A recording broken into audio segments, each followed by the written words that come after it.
मैं हूं मुबीन सैयद और आज हम बात करेंगे MHC1 की लोडिंग का। So how is MHC1 loaded? So let's look at that. देखिए, जो MHC1 है उसको मेजर हिस्टो कंपैटिबिलिटी कॉम्प्लेक्स 1 भी कहते हैं, उसको HLA कॉम्प्लेक्स 1 भी कहते हैं, उसको HLA क्लास 1 भी कहते हैं। सो आज हम बात करेंगे कि ये लोड कैसे होता है, इसके ऊपर एंटीजन लोड कैसे की जाती है, फिर ये खुद सेल की सरफेस पे एक्सप्रेस कैसे होता है और एंटीजन इसके साथ कैसे आके जुड़ती है और ये बनता कैसे है। So let's start. First of all हम बात करते हैं कि ये किन सेल्स पे प्रेजेंट होता है, उनकी सर्फेसिस पे प्रेजेंट होता है। All nucleated cells can present और express MHC1 on their surface with the antigen. आमतौर पे ऐसे सेल जो इन्फेक्टेड हों और न्यूक्लिएटेड हों वो अपनी सरफेस पे वायरल प्रोटीन या फंगल या बैक्टीरियल जो उनके अंदर है उसको एक्सप्रेस करते हैं। जो कैंसरस सेल्स हैं वो भी एक्सप्रेस कर सकते हैं। RBC फॉर एग्जांपल नहीं एक्सप्रेस करते because RBCs are not nucleated. Sperms जो है वो कम एक्सप्रेस करते हैं। 24% ऑफ द स्पर्म्स जो है वो MHC क्लास 1 को एक्सप्रेस करते हैं, ज़्यादातर नहीं करते। क्यों नहीं करते? ताकि इन्फ्लेमेशन ना हो जाए, उनको इम्यून सेल अटैक ना कर दें। इसी तरह से कुछ न्यूरॉन्स हैं जो MHC1 एक्सप्रेस नहीं करते। रेटिनल सेल्स हैं जो कम MHC1 एक्सप्रेस करते हैं। कुछ न्यूरॉन भी कम एक्सप्रेस करते हैं। क्यों कम एक्सप्रेस करते हैं? ताकि वहाँ पे इन्फ्लेमेशन बहुत ज़्यादा ना हो जाए, साइटोटॉक्सिक टी सेल ज़्यादा डिस्ट्रक्शन ना कर दें और वो टिश्यू तबाह ना हो जाए। अब रेटिना छोटी सी चीज़ है, अगर वो तबाह होगी तो बहुत मुश्किल हो जाएगा, बंदा ब्लाइंड हो जाएगा। सो अक्सर इम्यून प्रिविलेज सेल्स जो हैं वो MHC1 को कम प्रेजेंट करते हैं या नहीं प्रेजेंट करते। On the other hand the professional antigen presenting cell that is macrophage, dendritic cell और बी सेल, इनमें से जो डेंड्रिटिक सेल है वो एक बड़ी मज़े की बात करता है कि वो अगर इन्फेक्टेड ना हो तो भी एक्सोजनस एंटीजन को, यानी बाहर से पकड़ी हुई एंटीजन को, जो जिसकी बात मैंने की थी MHC2 में, उस एंटीजन को MHC1 पर भी लोड कर सकता है और प्रेजेंट कर सकता है। इसका मतलब है कि एक्सोजनस एंटीजन डेंड्रिटिक सेल की सरफेस पे MHC2 पर भी एक्सप्रेस होगी, जो कि उसका नॉर्मल नेचुरल फंक्शन है, और हो सकता है MHC1 पर भी एक्सप्रेस हो without the cell becoming infected. इसको कहते हैं क्रॉस प्रेजेंटेशन। अगर प्रोफेशनल एंटीजन प्रेजेंटिंग सेल खुद इन्फेक्टेड हैं तो वो तो उसको MHC1 पे प्रेजेंट करेंगे ही, जैसे बाकी तमाम न्यूक्लिएटेड सेल करते हैं, लेकिन बगैर इन्फेक्ट हुए हुए डेंड्रिटिक सेल ये कर सकता है। अच्छा, जो MHC1 की जो स्ट्रक्चर है उसके अंदर एक उसकी बड़ी चेन है जिसको हम कहते हैं अल्फ़ा चेन। उसके 3 हिस्से हैं, alpha 3, alpha 2 and alpha 1। Alpha 2 और 1 के दरमियान में बाइंडिंग रीजन है, यहाँ पर एंटीजन आके लोड की जाती है। एक और प्रोटीन है जो कि नॉन कोवेलेंटली बॉन्ड होती है, जो कि इस HLA कॉम्प्लेक्स के जीन्स के साथ नहीं बनती, वो कहलाती है β2 माइक्रोग्लोबुलिन। उसकी बात अभी हम ज़रा से बाद में करेंगे। अल्फ़ा चेन के साथ ऐसे एक मेम्ब्रेन एंकरिंग रीजन भी लगा होता है जिसके थ्रू ये चेन मेम्ब्रेन के साथ लग जाती है। और जाहिर है कि ये आपको पता होगा कि MHC1 बाइंड करेगी साइटोटॉक्सिक टी सेल के साथ या CD8 पॉजिटिव टी सेल के साथ, और उसका सिंपल सा रूल है 8 का लफ्ज़ आना चाहिए या नंबर आना चाहिए। अगर MHC1 है तो जो टी सेल है उसकी टाइप होगी 8, सो 1 मल्टीप्लाइड विद 8 इज़ 8।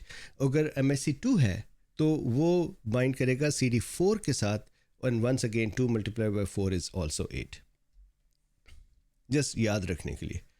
अच्छा, ये जो जीन्स हैं MHC1 के, जैसे हमने बात की थी MHC2 में, क्रोमोसोम नंबर 6 उसका जो स्मॉल आर्म है, पेटीट आर्म है, उसके ऊपर ये जीन पड़ा हुआ है क्लास 1 का, HLA class 1, HLA class 3 and HLA class 2। Class 2 की हमने बात कर ली थी। क्लास 3 की बात हम करेंगे जब हम कॉम्प्लीमेंट प्रोटीन्स और इस तरह की साइटोकिन्स की बात करेंगे। आज हम बात करें HLA क्लास 1 या MHC क्लास 1 की। ये जो जीन्स हैं इनका नाम है A, B एंड C, और ये तीनों जीन जो हैं वो अल्फ़ा चेन्स बनाते हैं। रिमेंबर कि MHC2 के जो जीन है उनके सारों के नाम में 2 लेटर्स हैं, DP, DQ, DR। सो जब 2 लेटर वाला जीन है तो वो MHC2 है, और 1 लेटर वाला जीन है तो वो MHC1 है। जो β2 माइक्रोग्लोबुलिन है वो क्रोमोसोम नंबर 15 के ऊपर होती है, वो क्रोमोसोम नंबर 6 पे नहीं होती। अच्छा, इसकी लोडिंग को अंडरस्टैंड करने के लिए पहले तो ये देख लीजिए कि सेल के स्ट्रक्चर के कौन से हिस्से काम करेंगे। तो एक हो गया न्यूक्लियस, फिर है रफ एंडोप्लाज्मिक रेटिकुलम, इसके अंदर MHC1 बनेगी। इसको रफ इसलिए कहते हैं कि इसके ऊपर राइबोसोम्स लगे होते हैं, उन राइबोसोम्स की वजह से ये रफ लगता है। उसके अलावा हम बात आज करेंगे प्रोटियोसोम की, जो कि साइटोप्लाज्मिक प्रोटीन्स को तोड़ेगी। उसके अलावा हम गोल्गी ऑपरेटर्स की बात भी करेंगे और कुछ स्पेशलाइज्ड प्रोटीन्स की बात करेंगे। तो let's look at the loading. So ये इसके आपको स्क्रीनशॉट ले लेना चाहिए। This is the process of loading. तो हम बात करते हैं लेट्स से कि वायरस की। एक वायरस जब हमारे सेल में आता है तो depending upon the virus type के डीएनए है या आरएनए, हम आरएनए वायरस को यूज़ कर लेते हैं। आरएनए वायरस जो है वो अपना आरएनए सेल के साइटोप्लाज्म में एक्सप्रेस करता है या लाता है। जो डीएनए वायरसेस हैं उनके हो सकता है कि वो न्यूक्लियस के अंदर जाएं और फिर न्यूक्लियस से उनका मैसेंजर आरएनए बाहर निकले।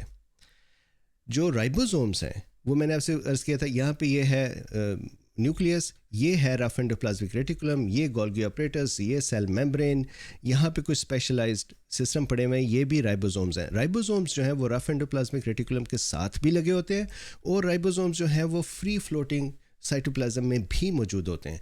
जो राइबोसोम रफ एंडोप्लाज्मिक रेटिकुलम के साथ लगे हुए हैं वो जब प्रोटीन की ट्रांसलेशन करते हैं मैसेंजर आरएनए से, तो जो रिजल्टेंट प्रोटीन है वो बन जाती है रफ एंडोप्लाज्मिक रेटिकुलम के ल्यूमन में।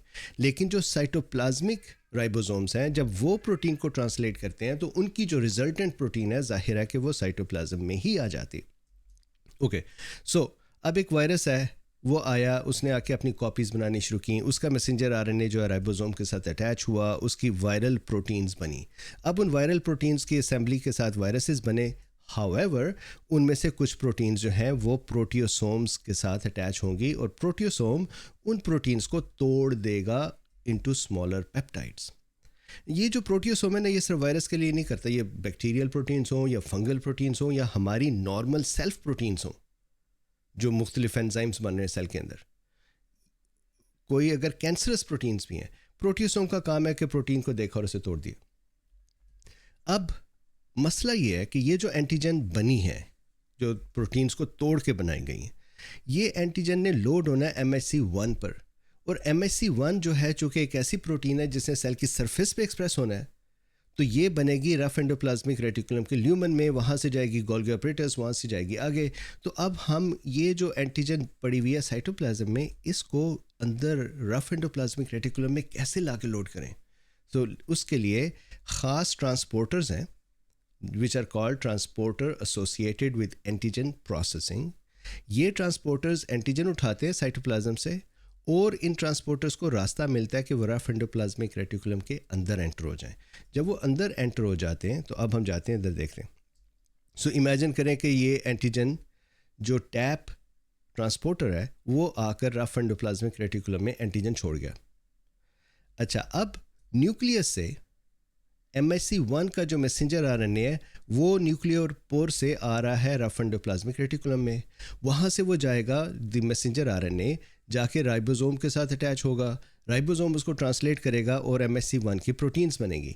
जो MHC1 की प्रोटीन बनती है वो बेसिकली अल्फ़ा चेन बनती है जिसके हिस्से हैं membrane anchoring part, alpha 3, alpha 2 and alpha 1। However जब ये बनाया जाता है ना, तो ये पार्ट्स बहुत अच्छी तरह से आपस में अटैच नहीं होते, they are loosely attach with each other. ये स्टेबल नहीं होते। इनके अंदर अगर आप एंटीजन लगा दें तो ये इतने अनस्टेबल होते हैं कि एंटीजन उतर जाएगी। तो इनको स्टेबलाइज करने के लिए बीटा 2 माइक्रोग्लोबुलिन की कोऑपरेशन चाहिए होती है। वो आती है बीटा 2 माइक्रोग्लोबुलिन और आके इन सब के साथ जब लगती है तो उससे ये पूरा कॉम्प्लेक्स स्टेबलाइज हो जाता है। जैसे पजल पीसेस हैं और उनको आप ग्लू के साथ जोड़ दें तो वो ग्लू जो है वो बीटा 2 माइक्रोग्लोबुलिन है। Beta 2 microglobulin non covalently bond करती है MHC1 की अल्फ़ा चेन के साथ। जब इस तरह से बाइंडिंग हो जाती है तो फिर जो एंटीजन बाइंडिंग रीजन है वो स्टेबलाइज हो जाता है और उसके ऊपर एंटीजन बाइंड हो सकती है। अब एक बात याद रखिएगा, जैसे T सेल रिसेप्टर्स होते हैं और B सेल रिसेप्टर के जो या B सेल के जो एंटीबॉडीज़ हैं वो सिर्फ एक तरह की एंटीजन के साथ जो शेप की एंटीजन उनके साथ मैच करती है उसी के साथ वो बाइंड हो सकते हैं। MHC1 और 2 जो हैं वो एक बाइंडिंग रीजन पे बहुत तरह की एंटीजन लग सकती हैं। उसकी वजह क्या है मैं आपको MHC1 का बताता हूँ। MHC1 लेट्स से ये इसका बाइंडिंग रीजन है, तो इस बाइंडिंग रीजन के ऊपर एंकर पॉइंट्स हैं जिनके लिए ज़रूरी है कि जो एंटीजन है वो इन एंकर पॉइंट्स पर इंटरेक्ट करे। अगर वो इन पॉइंट्स पे इंटरेक्ट करे तो बाकी उसकी क्या स्ट्रक्चर है उसका फ़र्क नहीं पड़ता। इसका मतलब है कि बहुत तरह के एंटीजन्स हो सकती हैं जो इन एंकर पॉइंट्स के साथ इंटरेक्ट करें और बाइंड हो जाए। इसकी वजह से मुख्तलिफ तरह की एंटीजन्स बाइंड हो सकती हैं। जो MHC2 है वो इससे भी ज़्यादा फ्लेक्सिबल होता है क्योंकि उसकी जो साइडें हैं वो इतनी रिस्ट्रिक्टिव नहीं होती, जिसकी वजह से लॉन्गर एंटीजन भी उसके साथ बाइंड हो सकती है। जो MHC1 है वो ज़्यादा लंबी एंटीजन को नहीं बाइंड कर सकता। इसके अंदर 8 to 10 पेप्टाइड लॉन्ग एंटीजन जो बाइंड होती है, MHC2 के साथ उससे भी लंबी एंटीजन्स बाइंड हो सकती है। ओके, सो अब हमें पता चल गया कि ये बन गई MHC क्लास 1 बन गई, बीटा 2 माइक्रोग्लोबुलिन हो गई। अब मसला ये है कि जो एंटीजन यहाँ पे पड़ी हुई हैं, जो टैप ट्रांसपोर्टर लेकर आया, उनको इसके ऊपर बाइंड कैसे करना है। उसके लिए रफ एंडोप्लाज्मिक रेटिकुलम के लिए के अंदर स्पेशलाइज लोडर प्रोटीन्स होती हैं जो ट्रक से उतारती हैं जो ट्रांसपोर्टर ट्रक आया उससे उतारती हैं एंटीजन को और MHC1 पे लोड करती हैं। So there are specialize loader proteins that help load it. जब ये एक मरतबा बन गया MHC1 और लोड हो गया, याद रखिए कि जो MHC1 है वो खुद बना है with in the rough endoplasmic reticulum और जो एंटीजन आई है वो आई है बाहर से। अब हमने इस कॉम्प्लेक्स को लेके जाना है गोल्गी ऑपरेटस में। मसला यह कि अगर ये कॉम्प्लेक्स जैसे मैंने यहाँ पे बनाया हुआ है साइटोप्लाज्म में ऐसे फ्रीली आ गया तो ये साइटोप्लाज्मिक एंजाइम्स और प्रोटियोसोम्स इसको भी उड़ा देंगे। तो हम इसको एक सिक्रेटरी वेसिकल के अंदर बाइंड करते हैं, सिक्रेटरी नहीं, एक वेसिकल में बाइंड करते हैं। वो वेसिकल निकलता है रफ एंडोप्लाज्मिक की सरफेस से और जाके फ्यूज़ हो जाता है गोल्गी ऑपरेटस के सिस फेस में, और इस तरह से कॉम्प्लेक्स जो है MHC1 उसको ले आया जाता है गोल्गी ऑपरेटस में। गोल्गी ऑपरेटस में फर्दर प्रोसेसिंग होती है और उसके बाद वही वेसिकल फिर जो है गोल्गी ऑपरेटस से निकलता है और आके सेल की सरफेस पे फ्यूज़ हो जाता है। तो चूँकि इसकी मेम्ब्रेन एंकरिंग प्रोटीन पहले से ही उस वेसिकल के अंदर एंकर्ड थी तो वही यहाँ पे मेम्ब्रेन में एंकर्ड है और इस तरह से जो MHC1 है विद एंटीजन एक्सप्रेस हो जाता है सेल की सरफेस पे। दूसरी तरफ से T सेल आएगा, वो आके उसका रिसेप्टर बाइंड करेगा प्लस उसको वो MHC1 के साथ इंटरेक्ट करेगा। ये CD8 पॉजिटिव T सेल है और that is how the immune response would start. So this is the way MHC1 is loaded and expressed on the cell surface. अब हम थोड़े से नोट्स इसके देख लेते हैं जो इम्पोर्टेंट है। जाहिर है कि वायरसेस के लिए सबसे बड़ा दुश्मन यही है MHC1। उनके टुकड़ों को एक्सप्रेस करेगा सेल की सरफेस पे, इम्यून सेल आएंगे और वो आके तो सेल को तबाह कर देंगे। साइटोटॉक्सिक T सेल जो है वो एक्सप्रेस करते हैं ग्रैंडजाइम्स और परफोरिन्स। परफोरिन जो है वो इन्फेक्टेड सेल के अंदर सुराख कर देता है, ग्रैंडजाइम जाके उस सेल को एपोप्टोटिक पाथवे पे ले जाता है, डिस्ट्रक्शन पे ले जाता है। तो फिर वायरसेस की कोशिश होती है कि MHC का काम ना चले, तो वो क्या करते हैं, फॉर एग्जाम्पल HIV वायरस जो है वो ये करता है कि MHC1 जो एक्सप्रेस हुई हुई है उसको दोबारा से एंडोसाइटोज करके अंदर ले आता है और डिग्रेड करवा देता है। इट ट्राइज के जो HIV वायरस की प्रोटीन्स हैं वो सेल की सरफेस पे एक्सप्रेस ही ना हो और जो हो गई हैं वो वापस अंदर ले आ जाएं। उसकी HIV की एक ख़ास प्रोटीन होती है जिसको कहते हैं NEF प्रोटीन। वो प्रोटीन MHC1 के एंडोसाइटोसिस को ट्रिगर करती है। एडनो वायरस जो है वो क्या हरकत करता है, वो ये करता है कि रफ एंडोप्लाज्मिक रेटिकुलम में जब MHC1 लोड हो रही है तो वो उसकी जो बाइंडिंग है वो करके MHC1 और उसको वहाँ से एग्जिट ही नहीं होने देता, वो MHC1 को रफ एंडोप्लाज्मिक रेटिकुलम में ही फंसा देता। इसी तरह से ह्यूमन साइटोमेगलो वायरस जो है वो ये करता है कि MHC1 को रफ एंडोप्लाज्मिक रेटिकुलम से साइटोप्लाज्म में इजेक्ट करवा देता है। अब जब आप ऐसी चीज़ को साइटोप्लाज्म में बगैर वेसिकल के इजेक्ट करेंगे ना तो साइटोप्लाज्म में जो डिग्रेडेशन एंजाइम्स हैं जैसे प्रोटियोसोम्स हैं वो जाके तबाह कर देंगे MHC1, तो बेचारी MHC1 तबाह हो गई। जो ह्यूमन हर्पी वायरस 7 है फॉर एग्जांपल, वो ये करता है कि MHC1 के साथ बाइंड होकर उसको बजाय इसके कि उसका वेसिकल जो है वो गोल्गी ऑपरेटस की तरफ राउट करे, वो उसको लाइसोसोम की तरफ राउट कर देता है जहाँ पे जाके वो तबाह हो जाता है। अब आपको ये क्वेश्चन पता होना चाहिए कि ये वेसिकल्स मुख्तलिफ जगह पे कैसे राउट होते हैं। तो वेसिकल के साथ एक शिपिंग लेबल लगा होता है, एक प्रोटीन लगी होती है जो डिसाइड करती है कि वो वेसिकल का टारगेट क्या है। तो फिर जो माइक्रोट्यूबुलर सिस्टम के ऊपर काइनेसिन और डाइनिन बैठी हुई हैं, वो उसे उठाती हैं और वो जो शिपिंग लेबल है उसके मुताबिक जहाँ पे टारगेट है वहाँ ले जाती है। तो ये कितनी उससे चालाकी किया है कि बजाय इसके कि उसको गोल्गी ऑपरेटर्स जाने दे, वो उसको लाइसोसोम की तरफ राउट कर देती है, जहाँ पे जाके MHC1 को डिग्रेड कर दिया जाता है। अच्छा जी, इसी तरह से कैपोजी sarcoma एसोसिएटेड हर्पी वायरस जो है, वो ये करता है कि MHC1 के ऊपर यूबिक्विटिनेशन के फ्लैग लगाता है, तो वो MHC1 वैसे ही डिस्ट्रॉय कर दी जाती है। SARS-CoV-2 जो है वो MHC1 की प्रोडक्शन ही को कम कर देता है। सो मुख्तलिफ viruses they try to protect themselves and their infected cells by playing games with MHC1। So this is a discussion. बहुत शुक्रिया कि आपने सुनी, और हम इसको अब अगला करेंगे MHC1 और MHC2 का comparison. Thank you for listening and bye for now.